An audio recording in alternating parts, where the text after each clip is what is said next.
Hi everyone, my name is Hugo Barona and welcome to my course Managing Azure SQL Server Database Performance. I am an independent contractor and Azure Solutions Architect with a passion for Azure.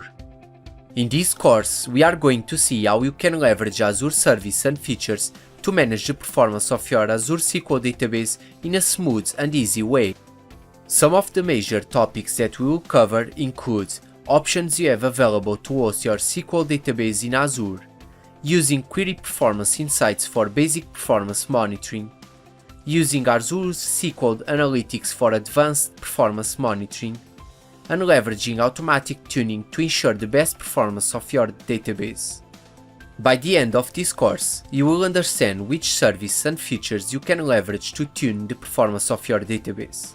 Also, you will understand how you can use automatic tuning to ensure the best performance of your database in an effortless manner. Before beginning the course, you should be familiar with the different options and methods you have available to tune the performance of your SQL database hosted in SQL Server. I hope you will join me on this journey to learn more about these amazing Azure services and features to ensure the best performance for your Azure SQL database with the Managing Azure SQL Server Database Performance course at Pluralsight.